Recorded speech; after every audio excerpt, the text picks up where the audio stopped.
जय श्री कल्कि। ओम नमो भगवते वासुदेवाय। आज सनातन को बचाने के लिए कथावाचक साधु संत डिमांड कर रहे हैं हमारी गवर्नमेंट से कि एक सनातन बोर्ड का गठन किया जाए जो सनातन पर होने वाले प्रहारों से सनातनियों की न सिर्फ रक्षा करे बल्कि हर जगह हर स्थान पर जो भी हमारे हिंदुओं के धार्मिक स्थल हैं उनकी रक्षा करें, उन पर पैनी निगाह रख सकें। लेकिन अगर सनातनियों के साथ ही हो जाए कुछ ऐसा तो इसे आप क्या कहेंगे? साधु संत वो होते हैं जो पूरी दुनिया को एक नई राह दिखलाते हैं, कुछ ऐसा सिखलाते हैं कि पूरी दुनिया उन्हें श्रद्धा से देखती है, उनके आगे शीश झुकाती है। लेकिन कलयुग में जहाँ हर चीज़ की डेफिनेशन ही बदलती जा रही है, जहाँ एक तरफ देवकी नंदन ठाकुर, धीरेन्द्र शास्त्री, सारे साधु संत अब ये डिमांड कर रहे हैं कि जल्द से जल्द सनातन बोर्ड का गठन हो। वहीं पर यदि प्रयागराज में जूना अखाड़ा और दूसरे अखाड़ों के साधु संतों के बीच हो जाए मारपीट और हो जाए एक दूसरे के साथ तू मैं, तो इसे आप क्या कहेंगे?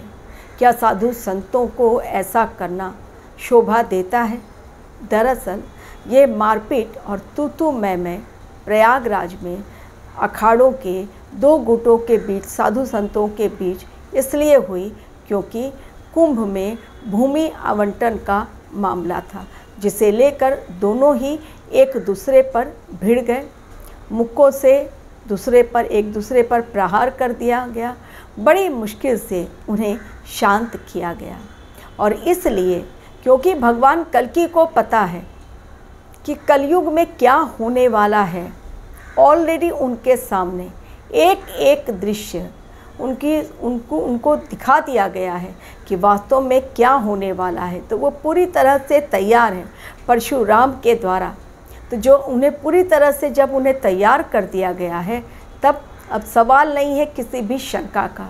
और बिना किसी शंका के वो अपने युग परिवर्तन के मिशन को लेकर जब आगे बढ़ रहे हैं, तो उसमें कोई भी डाउट नहीं रहनी चाहिए कि अगर ऐसा हुआ, अगर वैसा हुआ, किंतु, परंतु, यदि, तो इन शब्दों की जगह नहीं है भगवान कल्कि के मिशन रूपी डिक्शनरी में। और इसलिए भगवान कल्कि ने सनातन की बागडोर अपने हाथों में संभाल ली है। सनातन के जिस बागडोर को आज साधु संत संभालना चाहते हैं, क्योंकि उन्हें पता है कि अगर वो आपस में ही लड़ेंगे, कटेंगे, मरेंगे, तो बाकी जो दूसरे हैं non Hindu, anti Hindu group, वो उनके ऊपर हावी हो जाएगा। और फिर कभी भी हमारा देश सनातन परंपरा को फिर से एक बार, जो आज कहीं ना कहीं गायब हो चुकी है, उसे लागू नहीं कर पाएंगे। भगवान कल्कि ने चूँकि इन सभी बातों की जानकारी पहले ही प्राप्त कर ली है, इसलिए सनातन की बागडोर को बहुत मजबूती के साथ संभाल कर आज वो अपनी कल्कि सेना के साथ निकल पड़े हैं छद्म वेश में पूरी पृथ्वी का भ्रमण करने, जिसमें अब वो चयन कर रहे हैं उन प्योर सोल्स का जो साधु संत ना हो, जो ज़रूरी नहीं कि कोई ऋषि मुनि भी हो, इंसान हो, और वो इंसान सनातन के लिए सच्ची श्रद्धा से काम कर सके। तो ऐसे लोग ज़रूरी नहीं कि वो साधु संत हों, कथावाचक हों, तभी भगवान कल्कि के द्वारा उन्हें सनातन के कार्यों को करने के लिए चुन लिया जाएगा। नहीं, बल्कि वो इंसान समझदार होना चाहिए, विवेकी होना चाहिए और सही तरीके से आकलन करने वाला होना चाहिए। क्योंकि चीज़ों को यदि सही तरीके से एनालाइज नहीं किया गया, तो फिर आने वाला समय इतनी बड़ी विभीषिका को लेकर आ रहा है जो न सिर्फ लोगों को ख़त्म कर देगा, बल्कि सनातन को भी पूरी तरह से ख़त्म करने के लिए तैयार है। असुरी गैंग, कली असुर का गैंग। इसलिए भगवान कल्कि को चूँकि सब चीज़ें पता है, तो वो अब छद्म वेश में, जिन्हें आज पूरी दुनिया ढूंढ रही है, मानव अवतार हैं, लेकिन फिज़िकल बॉडी में भी वो एनर्जी फॉर्म में कभी होते हैं, कभी यहाँ वहाँ चले जाते हैं, और कभी छद्म वेश धारण करके, चूँकि वो मानव अवतार है तो छद्म वेश धारण करने की कला 64 कलाओं से युक्त हैं। तो छद्म वेश धारण करने की कला की, कभी ये वेश धारण कर लिया, कभी दूसरे वेश में हम आ गए, और किसी भी तरह से अलग अलग रूपों में, कल की एक है लेकिन उनके रूप अनेक हैं, लाखों करोड़ों उनके रूप हैं। तो कब किस रूप में कहाँ उन्हें जाना है ये वो डिसाइड करते हैं। और जब कभी रूप नहीं धरने की ज़रूरत पड़ी तो एनर्जी फॉर्म में वो पहुंच जाते हैं। तो कैसे कोई पहचाने, क्योंकि उन्हें अल्टीमेट एम उनका क्या है, इस धरती मैया को बचाना है, सनातन परंपरा को फिर से एक बार जिंदा करना है जो आज आखिरी सांस ले रहा है, और लोगों को मानवता की राह पर ले चलने के लिए प्रेरणा देनी है आज जिसे इंसान भूल गया है। मानवता क्या होती है, इंसान मानव रूपी दानव बन चुका है। दिल्ली में फिर से एक बार निर्भया कांड जैसी एक बहुत ही निंदनीय घटना हुई है। आज वो लड़की फिर से मौत के चौखट पर जा खड़ी हुई है, ज़िंदगी की जंग लड़ रही है। 3 आरोपियों को भले ही गिरफ्तार कर लिया गया, लेकिन जैसा कि अश्विनी उपाध्याय सुप्रीम कोर्ट के वरिष्ठ वकील हमेशा अपने चैनल के माध्यम से कहते हैं, और उनकी बात बिल्कुल सही है, कि जब तक हमारे देश का कानून मजबूत नहीं होगा तब तक केवल जेल भरो आंदोलन के तहत ये मुजरिम, ये अपराधी, आरोपी अंदर जाते रहेंगे और छूट कर बाहर आते रहेंगे।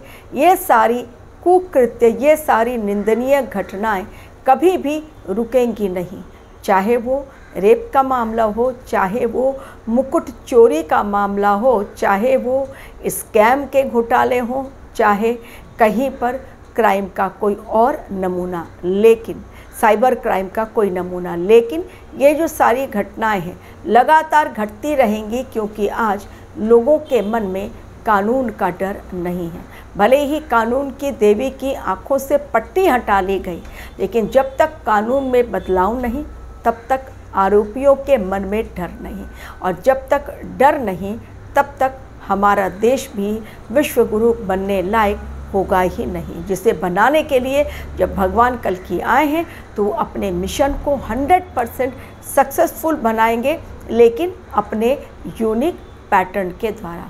तो सनातन की बागडोर अब किसी और के हाथ में नहीं, क्योंकि साधु सन्यासियों के हाथ में देंगे तो वो आपस में ही तू मैं कर रहे हैं। केवल भूमि आवंटन कुंभ मेला में उस छोटी सी बात को लेकर जब वो आपस में भिड़ रहे हैं, तो फिर कैसे वो सनातन जो एक बनेगा ऑर्गेनाइजेशन सनातन की रक्षा के लिए, सनातन संगठन, कैसे उसमें वो लोग काम करेंगे, यानी कोई भी एक दूसरे की बात समझेगा नहीं। इसलिए भगवान कल्कि को चूँकि पता है कि आने वाले समय में क्या होने वाला है, तो उनका चयन, उनका सिलेक्शन प्रोसेस ऑलरेडी स्टार्ट हो चुका है, और उनके द्वारा सौंपे गए कार्य सनातन की रक्षा के लिए उन पवित्र आत्माओं को ऑलरेडी दिया जा रहा है, जो उस काबिल हैं कि वो अपने कार्यों के द्वारा वास्तव में सनातन की रक्षा कर सकें और सही आकलन करने के लिए अपनी बुद्धि का इस्तेमाल करें, केवल तू मैं ना करें। Thank you very much for watching my